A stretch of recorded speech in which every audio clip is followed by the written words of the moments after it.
کہ اللہ کا کون نیک ہے ہمیں نہیں پتا، شاید اس کے پیچھے ہم نماز پڑھیں تو ہماری بخشش ہوگی۔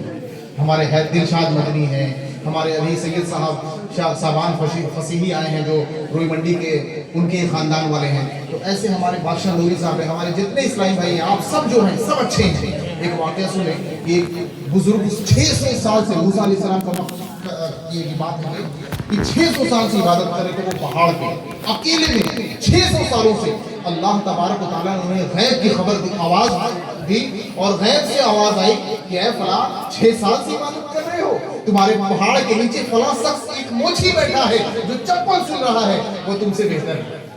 وہ سنتے ہیں آواز، 6 سال سے عبادت کر رہے ہیں، کہتے ہیں کہ شاید کہیں سے آواز آئی ہوگی، میرا وہم ہے، اگنور کرتے ہیں، پھر عبادت میں لگ جاتے ہیں۔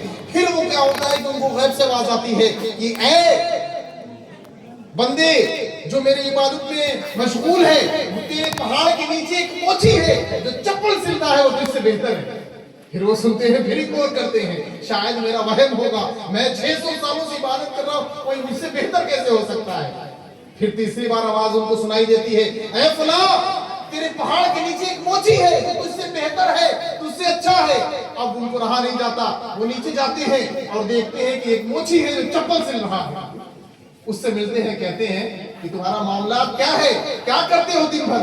اس نے کہا میں چپل سیدھا ہوں، اسی سے پیسے کماتا ہوں، گھر والوں کو دیکھتا ہوں۔ کہا نہیں، اپنا عمل بتاؤ۔ اس نے کہا عمل تو یہی ہے کہ میں دن بھر کماتا ہوں، جو کماتا ہوں اس میں سے کچھ بچوں کو رکھتا ہوں، گھر والوں کی پرورش کے لیے کچھ پیسہ رب کی راہ میں قربان کر دیتا ہوں، دے دیتا ہوں، صدقہ خیرات کر دیتا ہوں۔ کہا اچھا۔ پھر وہ چلے جاتے ہیں عبادت میں، پھر غیب سے آواز آتی ہے کہ اے فلاں وہ تجھ سے بہتر ہے، جا اور دیکھ۔ پھر وہ نیچے آتے ہیں، ان کو لگتا ہے کہ ابھی جو مجھے پتا چلا ہے کچھ اور اس کے پیچھے کوئی اور راز ہے۔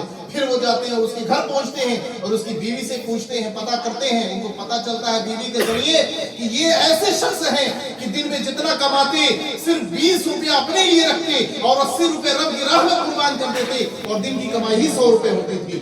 مگر یہ شخص ایسے ہیں، اس کے ساتھ ساتھ جس سے ملتے ہیں کہتے ہیں کہ یہ بڑا نیک ہے، میں بڑا گنہگار ہوں۔ جس کو دیکھتے ہیں وہ کہتے ہیں یہ بڑا نیک ہے، میں بڑا گنہگار ہوں۔ یعنی اپنے آپ کو یہ ہمارے شوہر ایسے ہیں کہ ہمیشہ اپنے آپ کو کمتر، گرا ہوا، اپنے کو سب سے برا سمجھتے ہیں، اور اگلا کتنا بھی برا ہو اس کو اپنے سے اچھا سمجھتے ہیں۔ سبحان اللہ، یہ اللہ والوں کی شان ہے۔ اور آج ہمارا طریقہ یہ ہے کہ ہم کسی کو دیکھیں تو کہیں فلاں اس کی کیا اوقات ہے میرے سامنے وہ بات کرے گا۔ اللہ اکبر۔ ارے میرے پیارے اسلامی بھائیوں، ایسا نہیں ہے، ہم نہیں جانتے کہ کون رب کی بارگاہ میں کتنا مقبولیت رکھتا ہے۔ ہماری کوئی اوقات نہیں ہے، ہم ناپاکی کے قطرے سے پیدا ہوئے ہیں۔ کوئی ہے جو کہہ دے کہ ہم پاک قطرے سے پیدا ہے؟ ہماری وجود، ہماری پیدائش ناپاکی کے قطرے سے ہے، اور ناپاکی سے پیدا ہوا انسان گھمنڈ کرے گا؟ ہم گھمنڈ کریں گے؟ ہم سے بہتر کوئی نہیں ہے بھائی، ہم سے بہتر ہر وہ شخص ہے جو ہمارے سامنے ہے۔ ہم سب سے گنہگار ہیں، ہم سب سے بدکار ہیں۔ آج کی رات اللہ تبارک و تعالی بخشش کا فرمان، فرشتے آواز لگاتے ہیں کہ ہے کوئی بخشش مانگنے والا، ہے کوئی مجھ سے مانگنے والا؟ آج کی ایسی رات ہے، آج ہم نیت کریں کہ اللہ تبارک و تعالیٰ سے سچی توبہ کریں کہ یقیناً ہم اپنے آپ کو سب سے کمتر جانیں گے اور سب کو اپنے سے اچھا جانیں گے، اپنی زبانوں میں مٹھاس پیدا کریں گے۔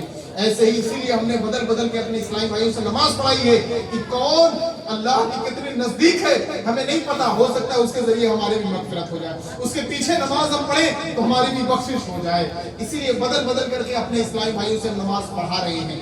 آپ بھی خوش نصیب ہیں یہاں جو آپ حاضر ہوئے ہیں، اللہ پاک یہاں آنا، آپ کا یہاں جمع ہونا اپنی بارگاہ میں قبول فرما لے۔ یقیناً تیزی سے اتنا ٹائم گزر رہا ہے کہ اگر کوئی اکیلے پڑھ رہا ہوگا اور آج کی رات یہاں آیا ہوگا تو اسے سمجھ میں آتا ہوگا کہ اتنا جلدی کتنا ٹائم ہو گیا، وہاں ہوتے تو ہمارا ٹائم ہی نہیں گزرتا۔